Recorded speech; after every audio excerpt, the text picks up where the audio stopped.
CNN has learned that President Biden spoke to Israeli Prime Minister Benjamin Netanyahu today. Exactly 2 months ago, Hamas's brutal attacks in Israel left 1,200 people dead.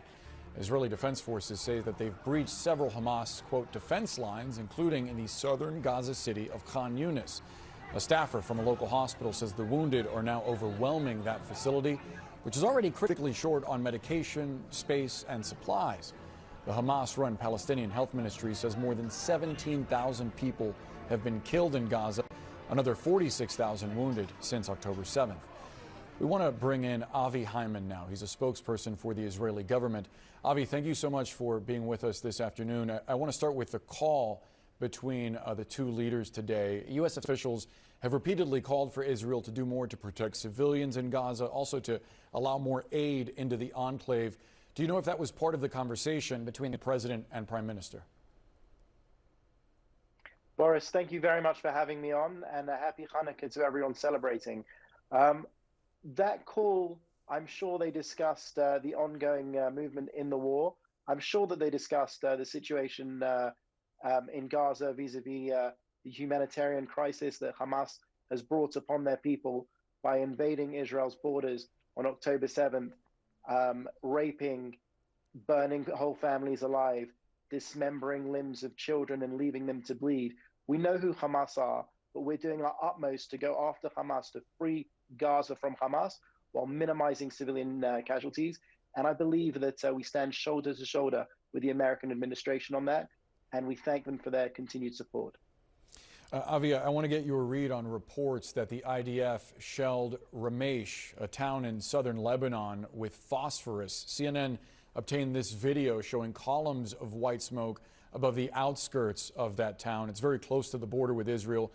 I'm sure you know it's a violation of international humanitarian law to fire phosphorus near civilian areas or civilian infrastructure. The IDF has previously denied similar reports. Can you confirm whether the IDF targeted Ramesh with phosphorus? Boris, this is something that comes up over and over again, not just in this war, but in crisis before. And the IDF consistently says we do not use white phosphorus. There's a lot of psychological warfare out there and misinformation going around. The IDF is a very targeted, surgical army. We're going after the terrorists in Gaza. Our focus is Gaza. We hope to deter, with the help of the American administration, to deter Hezbollah. We saw missiles coming over from Lebanon today. We returned fire to the place of fire. And also, unfortunately, we lost one of our civilians to a missile. Missiles continue to rain down on Israel. A lot of people don't realize that as the war goes on, missiles are raining down on Israel. Just the other day, I had to run for shelter myself in Tel Aviv. Avi, I do want to be precise. The IDF has said that it does use white phosphorus in certain circumstances.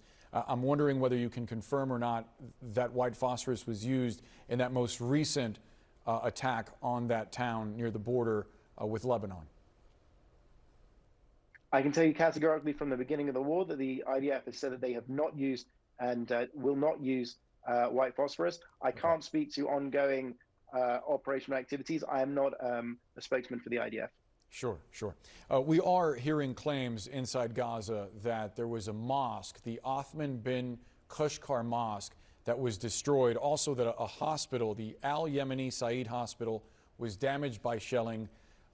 Do you know if the mosque and hospital were IDF targets? Is there evidence that the government has been provided that Hamas is operating in those locations? Boris, we know that this is Hamas's raison d'etre, is to attack our civilians from deep within and underneath their civilians to ensure maximum civilian casualties on both sides. We heard a report today of, despite the fact that Israel has asked Gazans to move to the southwest to specific safer zones, we're hearing reports of Hamas shooting from those safer zones at our troops. We found weapon caches, we found launching sites in Boy Scout centers, in mosques, in schools.